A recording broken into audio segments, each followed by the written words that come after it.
Hello, everyone, and welcome to the Mostly True podcast with me, Nick. Me, Yumi. And me, Mario. And we are Mostly True. Emphasis on the mostly. こんにちは。Konnichiwa. How are you? Good. Great. You? That's good. For a Friday, I'm doing okay. Yeah. そうだね。 I think all of us, all of the audience knows what it's like on a Friday afternoon. Yes, particularly when you're recording a podcast just after lunch on a Friday afternoon can be quite challenging. Yes. But that's the only time we have, so there's nothing much. Friday it shall be. 大変だもんね。二人ともね。皆さん頑張りましたね。今週。本当に今週。Yeah. Every week. My 今週。本当に本当に。Every week.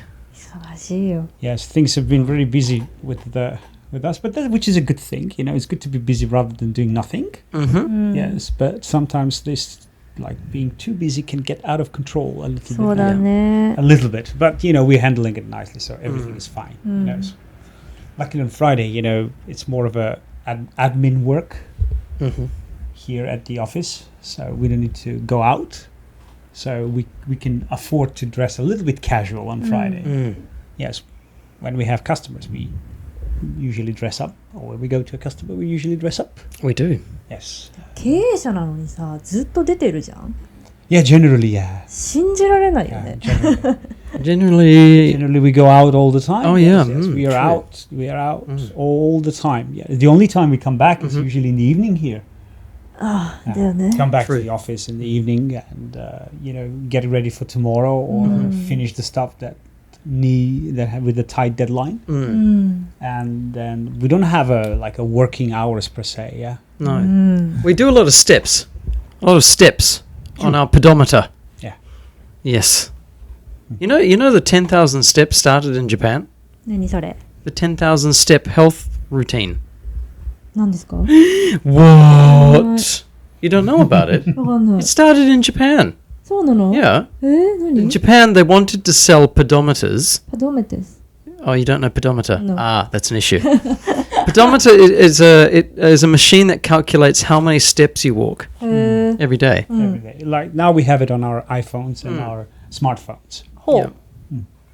Don't worry, we'll show you later, Yumi. OK。 Yeah, but anyway, Right. that technology started in... Well, no, actually, I'm not sure if it started in Japan, but in a promotion in Japan for the machine, they were recommending, walking 10,000 steps. うーん。 Yeah, Hence the 10,000 steps. hence the 10,000 steps. へえ。 Yes. On my average, I usually average over 11,000 steps a day. Mm. そうなの。 Average, yes. That's my average, and yes, it kind of gone to 13 in the last week.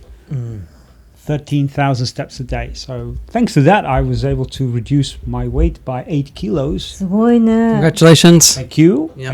thank you. Just Walking works. post pandemic, うん Yeah. and during the pandemic, the first year was like we all kind of gained weight because we stayed home. We couldn't go out much. Remote work.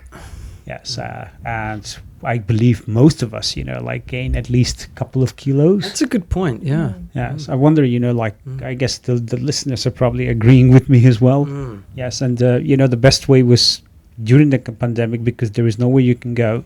The only thing you could do is basically just walk outside, うん。 right? Yeah. And that's what I did. Mm-hmm. I didn't take the bus or the train. うん。 I would just walk. うん。 And it's been almost second year now, and I'm down 8 kilos. Anyone plus. would say that you're a walkaholic. Walkaholic. Not workaholic, No, but a walkaholic. walkaholic. Mm. True. Yeah. So this, what's your pedometer? Mine, I'm only averaging about 8,000. That's not bad. But I'm also on my feet teaching a lot, For which counts. Yes. walking around a classroom, and I don't hold my phone while I'm walking around the classroom, right? I see. So it doesn't count. No, so but I think I would be on average about 10,000. I You think. should carry your phone in your back pocket. So it Yeah. will always register. Mm. how many steps you take a day. But nonetheless, you really, walking is really good. Of course, it's tiring. It tires your legs and tires your muscles. But you get to sleep better at night, at least. At least the body has something to do to recover during the night. Yeah. Rather than just burn calories after the late night dinner after 10 p.m. Which you should not be doing, and we do not recommend. No, definitely not. Especially not if you're in the over 35, for sure. Yeah. Definitely don't eat before. Don't eat 2 hours before bedtime. Minimum, yes. Minimum. Yeah. If you plan to go to bed at 10, yes, you should have your dinner at least between 7 and 8. Yep, agreed. That's the best way to do it, to keep yourself healthy, and that is really important because healthy body comes healthy mind, and healthy body and healthy mind, you can do anything you want, right? Yes, it is becoming. I'm going to lead into today's topic. To today's topic. It's becoming more difficult. To have a healthy mind in the current economic conditions that we are in around the world, I think. Yeah, certainly the COVID-19, the pandemic, and the post-pandemic, has created even different challenges nowadays on an economic level, right? So we have seen price hikes, increase in prices, not just in Japan, but in around the world. Japan is still kind of better in terms when it comes to United States or Europe in terms of inflation. But even we started to notice it. You know what I mean? Like in Japan, the price inflation has been much slower. But yes, even now, Japan we are starting to realize it.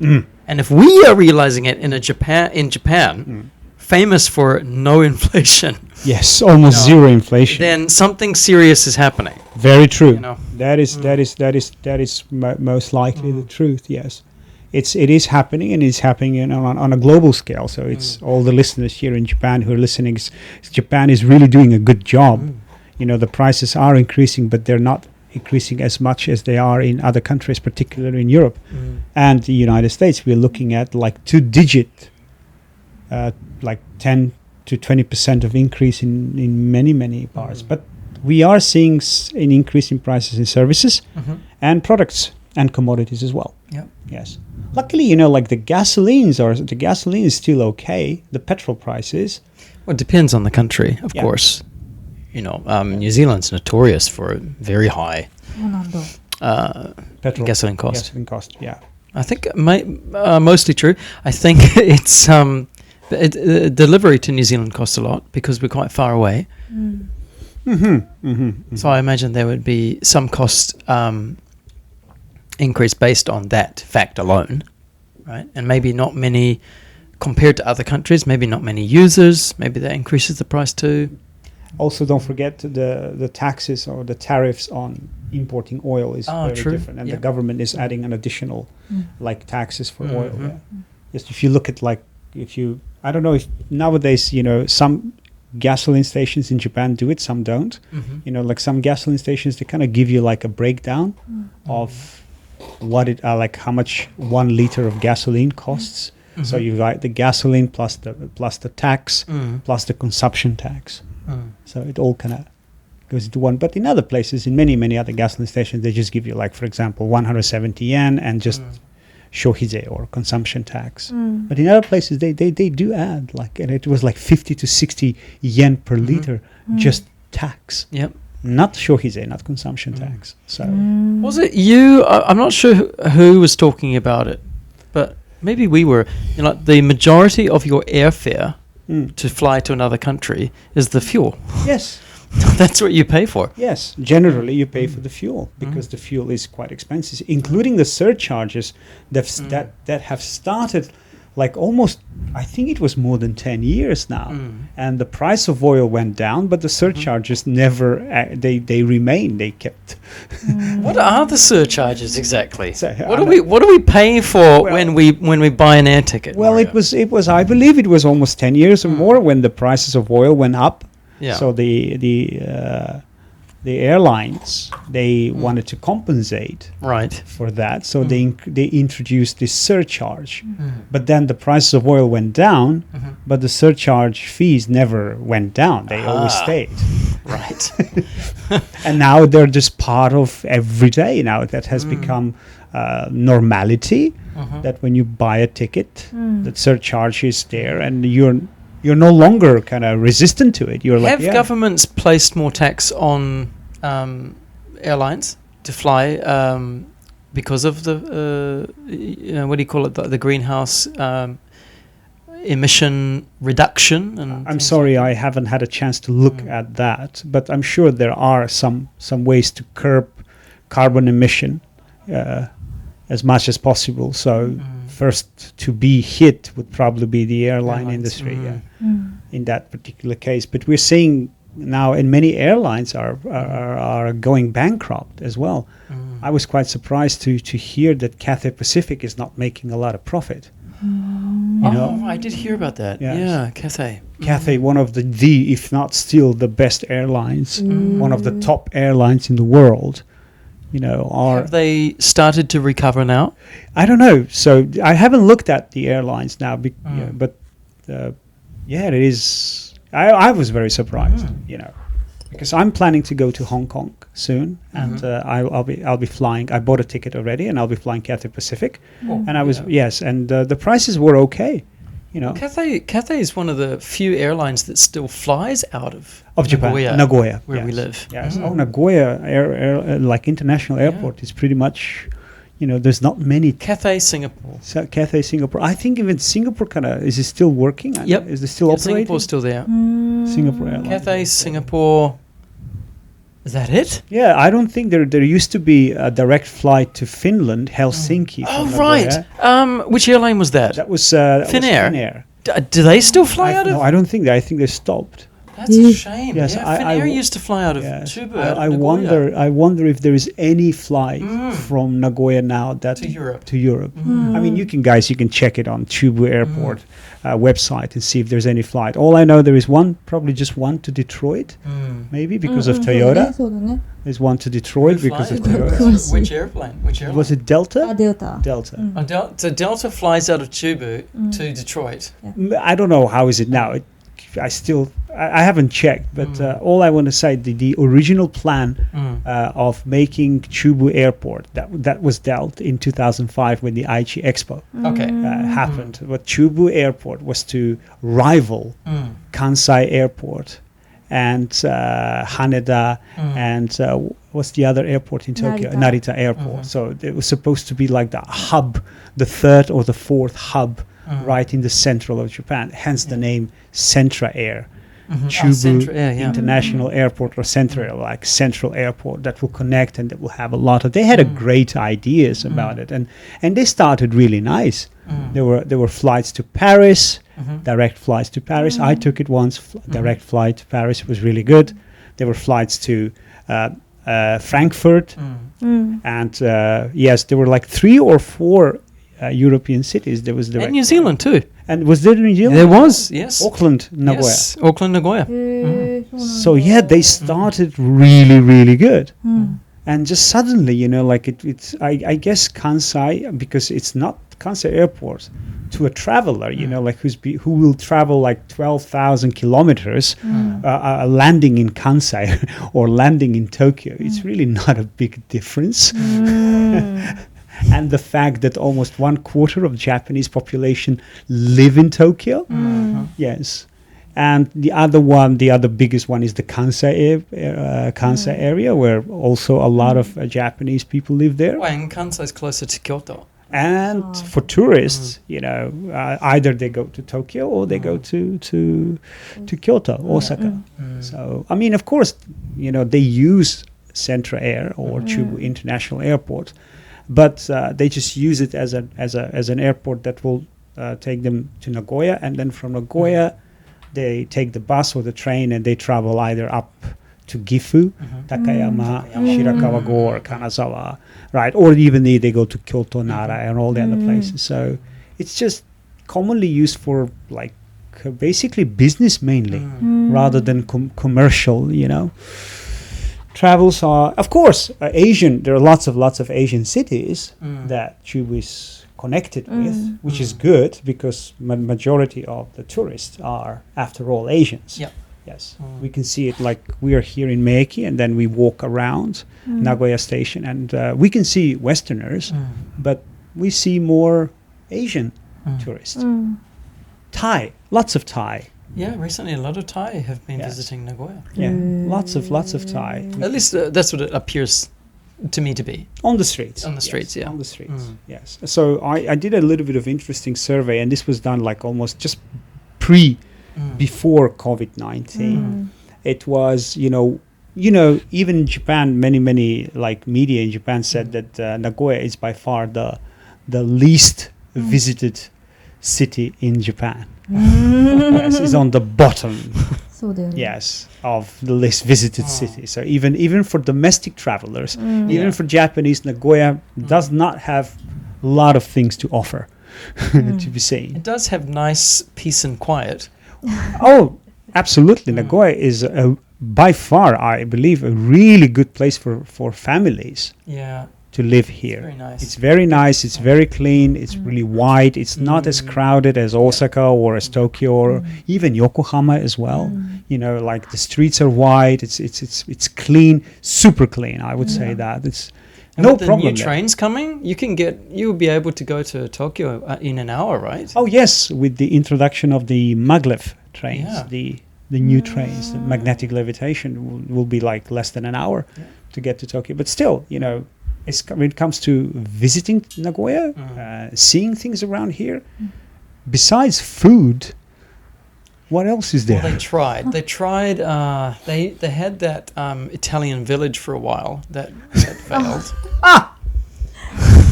My God, that Italian village, Nick, wasn't that like almost 15 years ago or something? Yes, Mario, I am old. You still remember that? Yeah. すごい。 Remember Italian Mura? It was Minato. Italian village is now Legoland, isn't it? No. They didn't change it into... Well, Legoland, they have Legoland trying to draw kids and families with young children here. Yes. And now they have the Ghibli Park, which is like a photo opportunity. You know, it provides visitors with a lot of photo opportunities. Ah, okay. You know, where you can take pictures with statues of characters or backgrounds of Ghibli artwork and things like that. But it's not an amusement park. Do you understand what I mean? So that's, I guess, trying to draw people in to visit Nagoya. It is, yes, well, you know, we would like to see more and more people visiting Nagoya, but what I wanted to say was just like for travelers, like international travelers, people like coming to Japan, they just use Nagoya as a place where they can get on a bus or get on the train and go to Gifu or Kyoto or the nearby areas. They, like I said, there was a survey that we've conducted like just before the COVID-19, and it turned out that or out of like average was like 1 week trip. People who come here to go around this central part of Japan to visit to go on sightseeing spots, and they only return to Nagoya because and spend one night in Nagoya because their flight is the next day.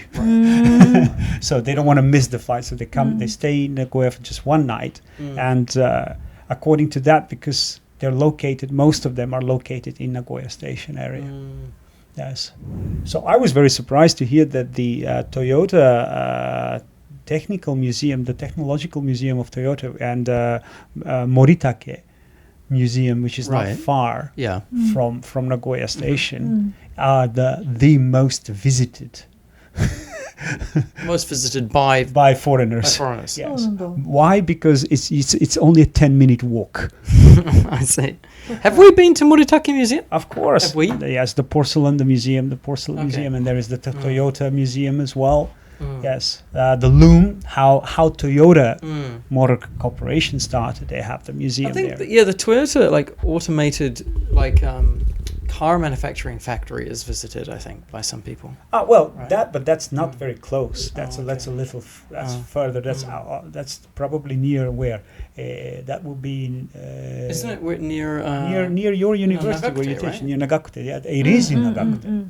That's where it's kind of far. So people come to Nagoya. So the foreigners, before they go home, they spend one night in Nagoya station, and they just visit around the places. Yes. And they go shopping around, and that's pretty much much it, really. They, of course, some of them maybe just walk down to Fushimi or maybe even go to Sakai, but in many cases, that's how we live. But for having a family and living in Nagoya, Nagoya offers great welfare support for families. Yes, it's of course, up until 15 years, or the kids can have free medical, which is great for families. Yeah, and so it's a rich city.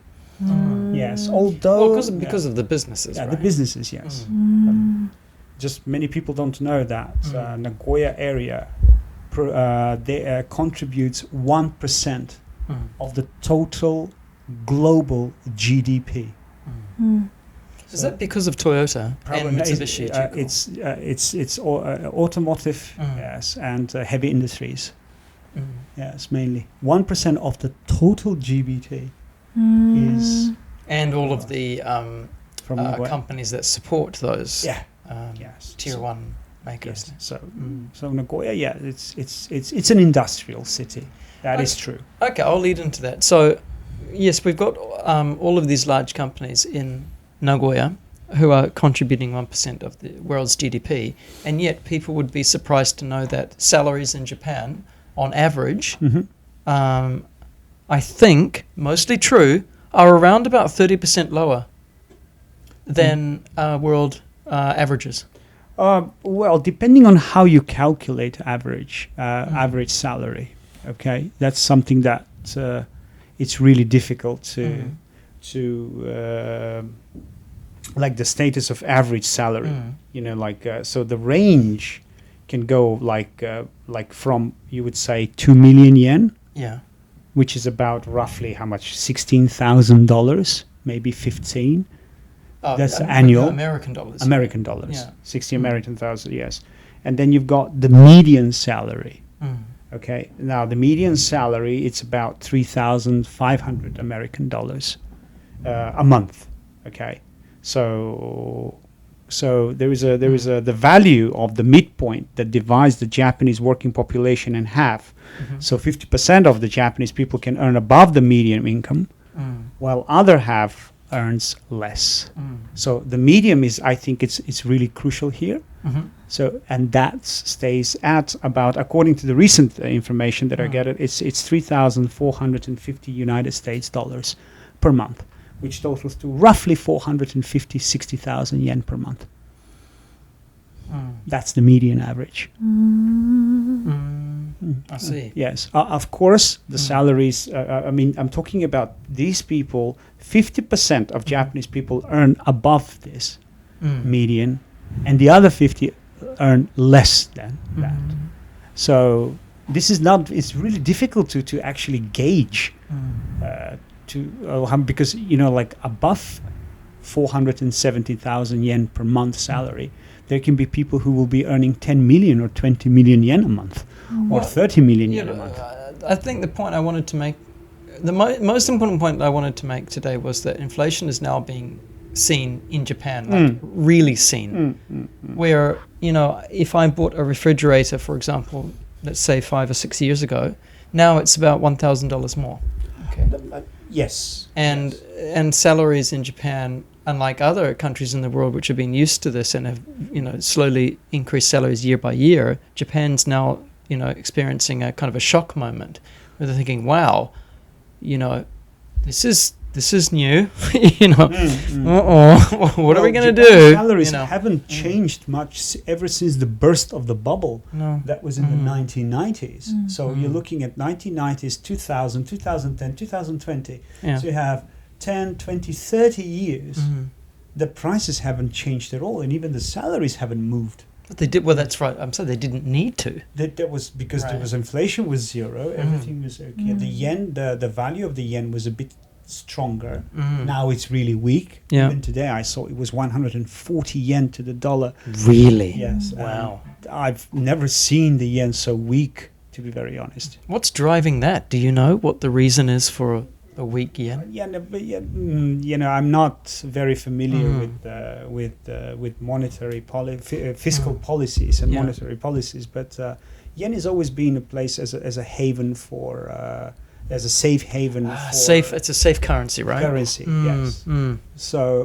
So when the moment the American dollar or they increase the interest rate Yeah. of the American dollar, like the investors tend to purchase more United States dollars and abandoning the yen in many places so that they can get more profits. So in that kind of reduces the yen. But this is just one factor. There are many factors that but yen it's a safe currency.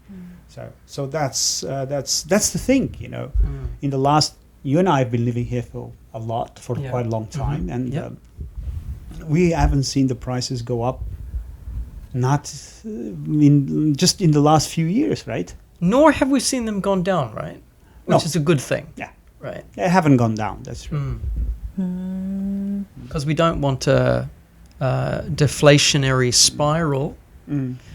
That's a cool phrase. The deflation. Deflationary spiral. Deflation. Deflation. If prices decrease in order for companies to try to sell their goods, which can happen actually, if salaries, if companies feel that people are not spending, they're not making money. Yes. Right? Yes. They drop the price, right? And then their competitor drops their price, and their competitor drops their price, and everyone starts dropping prices, and then we get chaos because companies cannot make a profit, they cannot pay their workers, and then we have economic recession. So. Well, it depends. Some sectors are regulated, some sectors are deregulated. So when you have a deregulation, it's off to the races, basically.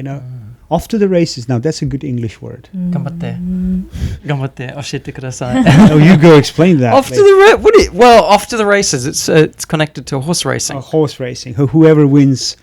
Well, once the horses are out of the gate, right, you can't stop them. You can't stop them. So you just have to,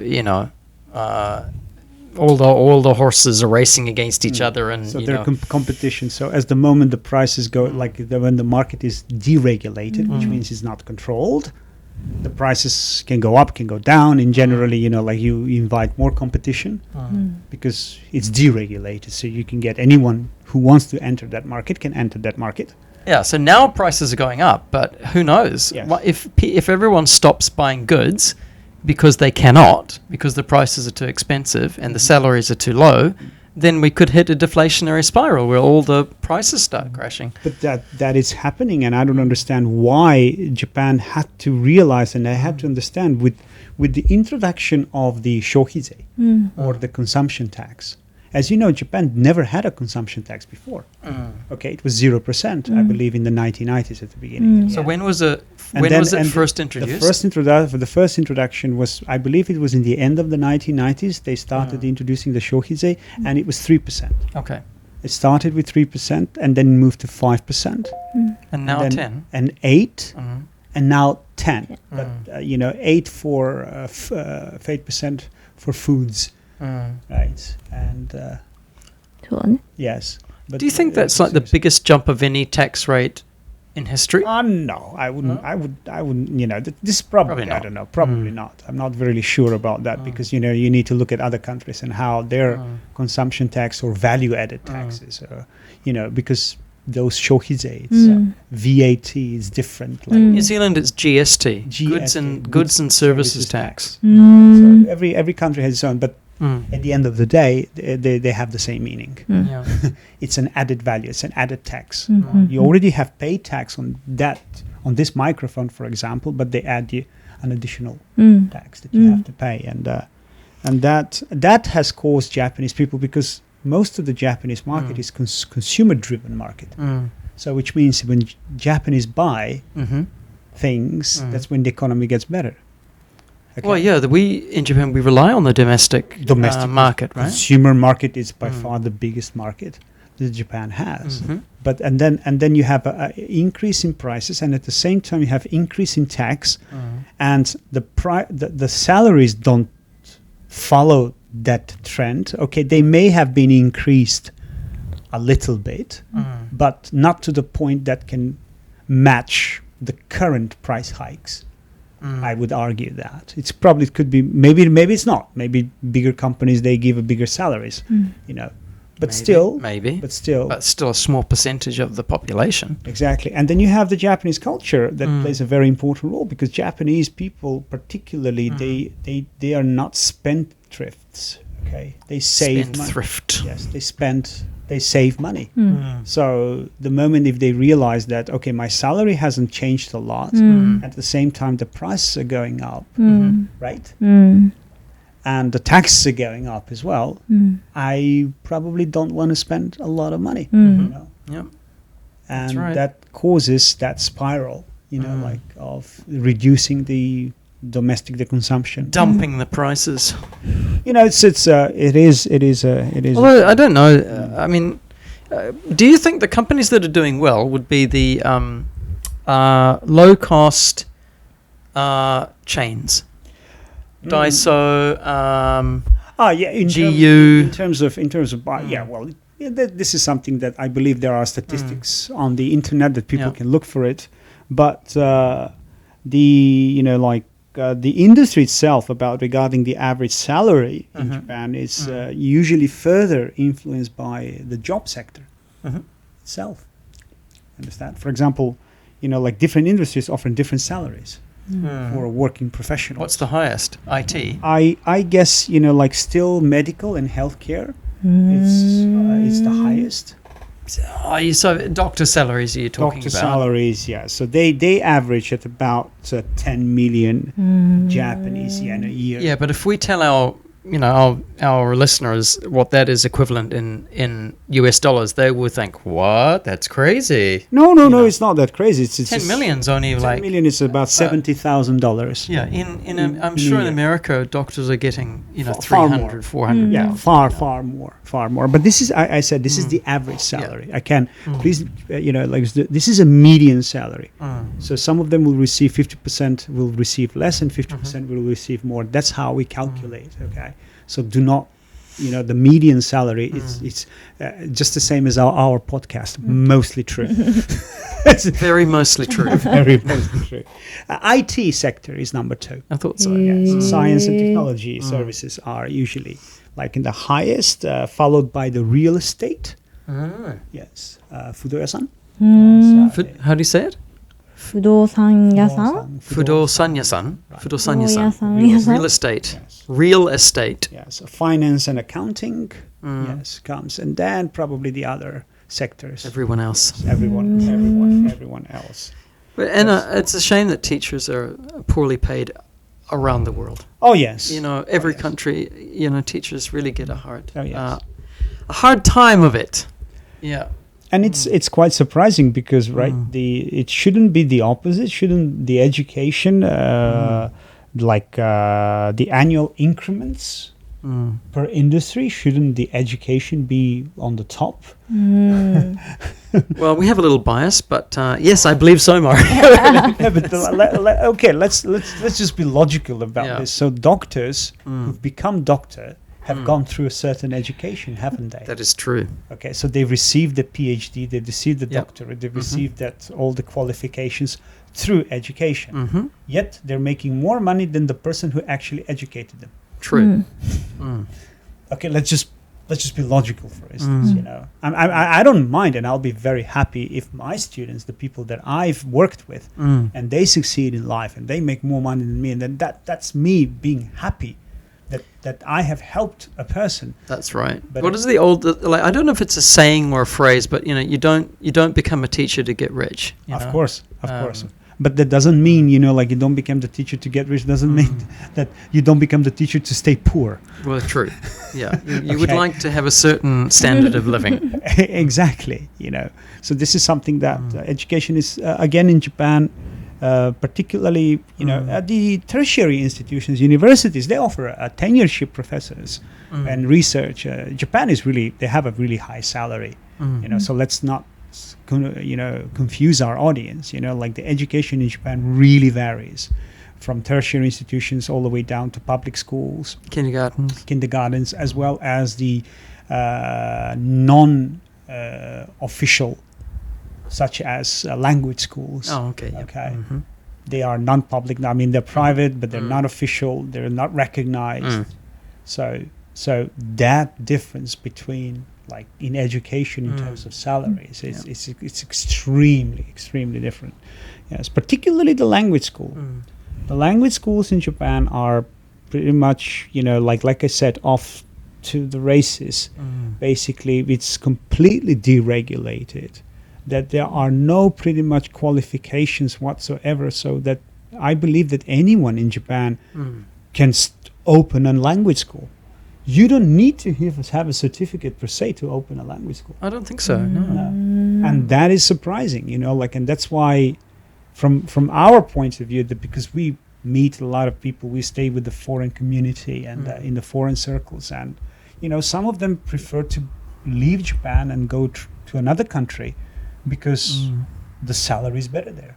And then the reason why the salary is better there, and then when you check why the salary is better, then you realize that country, I'm not going to name the countries here, I'm sorry, I don't want to enter into competition between countries.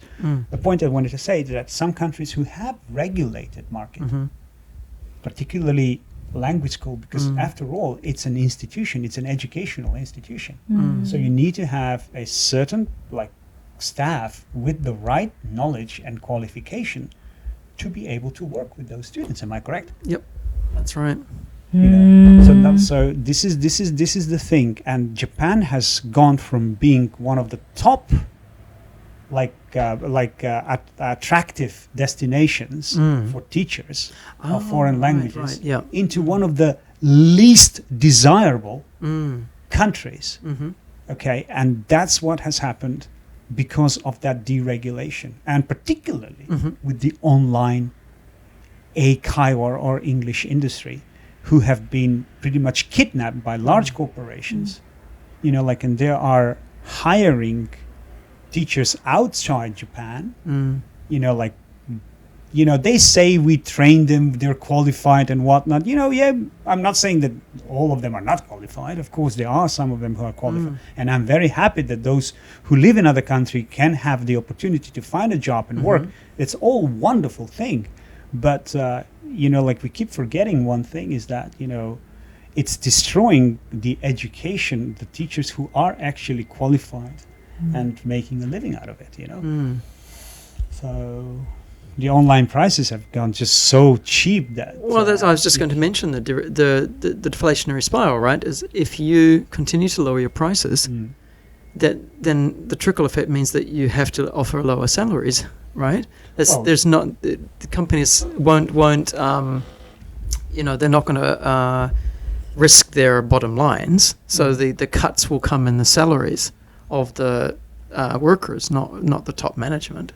Well, so, it's always been like that. This is not just education. This is well known across sectors. Because if the company is having difficulties, financial difficulties, the first they're going to get rid of is pretty much the overheads. Yeah. Yes. That's whether that be real estate, whether that be fluid, whatever it is, whether that be human resources, but. It's just interesting because the Japanese government, I don't know, convinced or did they push or they made it a law or something that Japanese companies, at least large ones, had to should increase the salaries of their workers, which happened this year actually. And it was in big news. It was a significant, change in Japanese practices. At the beginning of this year, there was an increase across the board of large companies and the workers' salaries. Yes, and that's good, and I welcome that, and I think that's wonderful. That's a wonderful thing. But then again, like that's only large corporations. Right, exactly. It's only large corporations. And let's not forget, I believe you can search this online, like you can Google it if you want to. Japan is not made of large corporations. That many people believe Japan is actually made of large corporations, but that's not true. 95% of the companies in Japan are small and middle-sized enterprises. Yep, that's right. 95%. So only 5% of the large corporations in Japan are large corporations are just 5%. Okay. And these, pretty much work on the Pareto principle, which is 80-20. So you know what it means, right? 80% of the? 80% of the profit, 80% of the income is made by 20% of the companies. So large corporations, they pretty much control 80% of the market, while the rest of the 20% is run by the 95% of the SMEs, who are directly or indirectly linked with the large corporations. So this is something that's, the bigger fish, it's the smaller fish. What was it? Like the big fish, it's the small fish is getting eaten by... I'm not sure. Anyway, big fish, small fish in the pond, something like that. So yeah, that's and the SMEs, they cannot raise salaries even though they want to. That's the thing. So you are more economically knowledgeable. Economically knowledgeable than I and Yumi.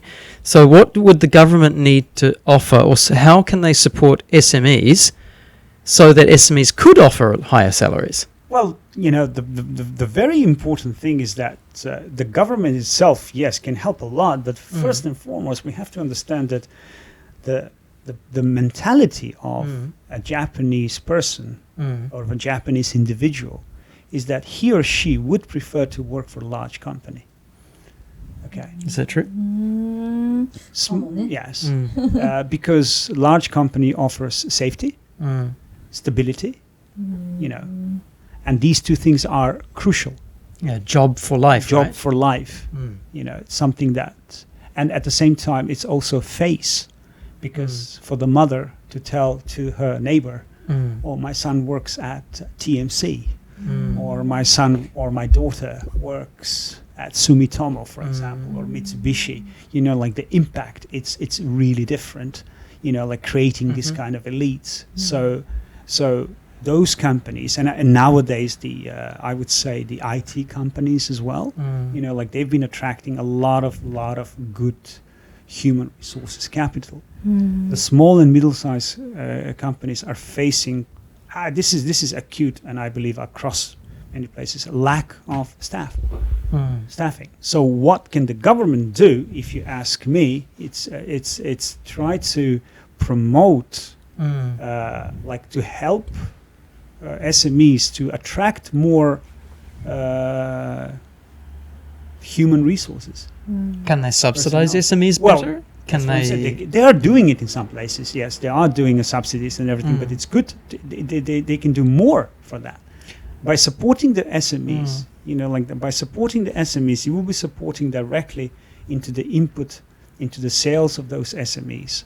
Because as I just mentioned, 95% of the entire Japan belongs to the SMEs.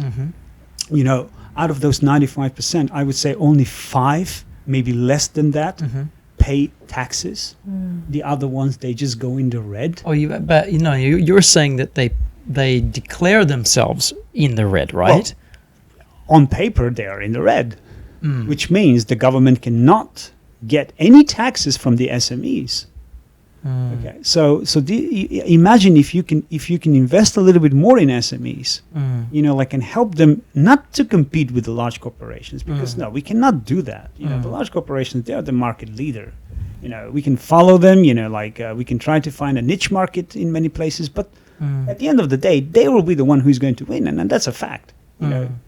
I imagine. But if the government kind of supports small and middle-sized enterprises by offering incentives for people who would like to work in those companies, so that the companies will have more staff. When you have more staff, you obviously will have more work. Yeah. You can make more work. You can marketing. You can do more activities, And by doing so, you can increase sales. When you increase sales, you increase expenditure at the same time, right? Yeah. So you're driving the economy too, right? And then when you make that profit is at the end of the fiscal year is taxable.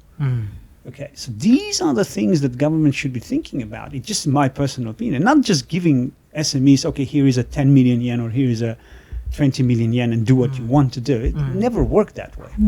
Yeah, okay, because they would just I mean, this is very negative, but I'm assuming that they will, the top management, a lot of people just take the money It's and use it themselves. giving it directly. Oh, I'd like a holiday in Hawaii, please. Well, that's probably not going to work that way. Going there for work. I'm definitely going to Hawaii for job reasons. Probably not going to work like that, Nick. You know. But I would say the banks can play a big role in here, you know, because the banks are the one who are reluctant in offering a lots of loans to small, middle-sized companies. True. Yes, unless they have a really good business plan. But when it comes to being a really good business plan, the bank would like to invest in you, but at the same time they say, oh, can we have some shares as well? You know, because they see that the novelty of your idea is really good and this is going to kick off. And then you have angels, you know, blue angels. What's blue that? Angels are investors. Oh, okay. I see. Who would come and invest in you, and that's all really good. But the person who invented the idea has to be protected. You know, has to be somehow protected because that person actually invented that thing. And I'm seeing that, you know, being abused by large corporations, to be very honest. They listen to the small companies, they listen to their ideas, and then they take the ideas and they have the means to visualize that idea. Yeah, so That's there's more importance and pressure on the creator to try to protect themselves. Yes. Try to what is it called? Keep the rights to their intellectual property, right? Yes. And then the large corporations, you know, like it's very nice to, if you have say for example, 100 million yen profit, for example, okay, and then you just divide 20 million yen for salary increase, you know, but you still keep up 80 million yen profits. It's perfectly fine for the companies to increase the salary. So this is something that it's and also at the same time, you know, like younger generations again, we're seeing shift in working habits, working routines, remote work, you know, like not wanting to find a job, you know, that too. Yes. Yeah. Not because there is no job out there. There is a job, but they don't want to. And many people just like to be YouTubers, you know, or try to make some living, you know. What do you call it? Influencer, right? Influencers, you know. So there are things, and I would like to see, you know, like some kind of balance, because we need to find a balance. The traditional methods are clearly not working anymore. Well, Japan, I mean, pre-bubble was built. That success was built by entrepreneurs, right? Yes. But are we suffering now from a lack of entrepreneurs, a lack of people wanting to start something new? You know, they were how were they called? They were called business warriors, right? During the bubble, you know, they were like a force, business force, like army during the bubble, like in the 60s and 70s, Japan. That created, basically, they were the fathers of nowadays developed Japan, post-war Japan, if you will. And now their success now. Yes. You know, they created these large corporations who have become successful and household names. Sony, for example. Yes. You know, Akio Morita was an entrepreneur. Right, and now everybody wants to work for Sony, Konosuke right? Matsushita was an entrepreneur, Panasonic, and they all come from Tokyo in that, what's the name of that Denki city? I always forget. Not Harajuku. Akihabara. Yeah, around there, that was the sales and stuff of electronic goods. So people, young people in Japan still say, you know, I want to work for Sega, I want to work for Sony, I want to work for Mitsubishi, I want to work for Toyota, and this is great. But where are the people saying, I want to build my own Toyota.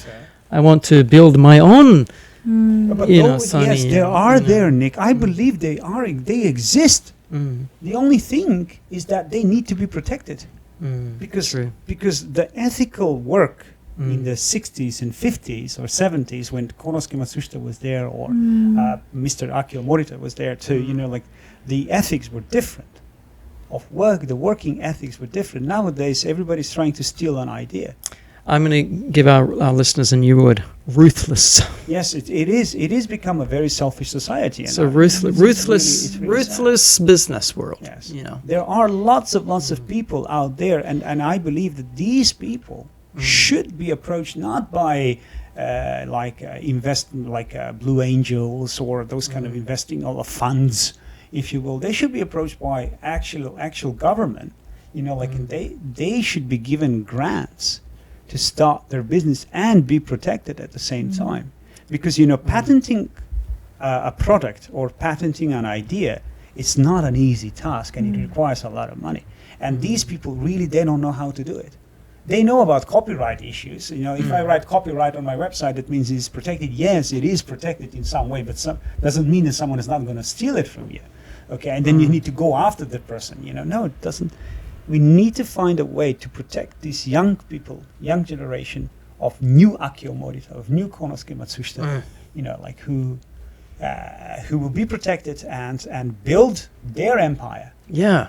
You know, and that's something that the government can do. I wish those young, you know, creators good luck.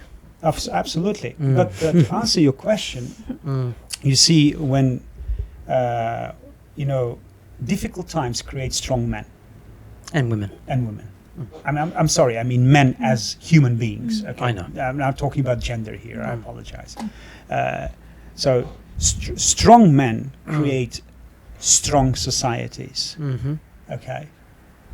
Strong societies, you know, like then everything creates more developed, more rich societies. And then that's when the cycle starts to go down. Rich and societies create weak men.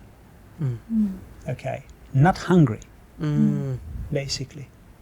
Okay, as there was this one, I believe it was either an emir or a prince in Saudi Arabia or Qatar. Please don't get me wrong. This is probably mostly true. He said it really nicely, and I still remember that. He said, you know, my, you know, like for example, I drive a car. Okay, for example, no, he started even. I drive I ride a horse. Work hard, I buy a car. Okay, work harder, you know, like I buy a luxury car. Yeah, and then my son, you know, like he, you know, like has a luxury car. Okay, then his son will have a regular car, and his grandson will ride a horse again. You understand what it means? I understand. Okay. I understand. Yeah. Shall we say that again, because that's quite cool. Yeah. Okay, so I start off my life riding a horse. I work hard, and I eventually can purchase a car. Right. I work even harder, and then I can buy a luxury car. That's right. And I live my life, and I enjoy my life. Of course, hard working as well. Yes. And then my son is born, and he grows up, and I love my son, so I give him a luxury car. That's right. For a birthday present. That's right. My son or my daughter didn't work for that car. They just received it. They just received it. And then my son has a child, right? And then maybe that, for whatever reason, maybe that person, you know, doesn't have the same drive that the grandfather had, and so Cannot afford a luxury car. Cannot for his afford son, a luxury car. but he can buy him a car. But he buys him a car. And then at the end of the day, you know, they lack enough skill and drive to even afford a horse, you know. That's how the guy explains. So you're looking at other developing countries around Asia. For example, I will give you Vietnam as an example. You know, like China, another example. You know, where people are hungry. And Korea too, for example. You know, like Korea, Taiwan was way behind Japan when we're looking at 10 to 15, 20 years ago. Okay, now Korea exceeds Japan. in terms of salaries. Taiwan company is announcing now. This shocked me. Taiwanese company is relocating its facility from Taiwan to Kyushu because the labor cost is cheaper. Okay. What? Are you serious? No, I'm not joking. Okay, I want to repeat that. I'm not So joking. a Korean company. No, a Taiwanese company. Sorry, thank you. Yes, developing something. Yes, I'm not going Okay. to say it who it is. Because we are not here to sponsor. Right. They are going to relocate a factory or office factory facility to Japan to Kyushu.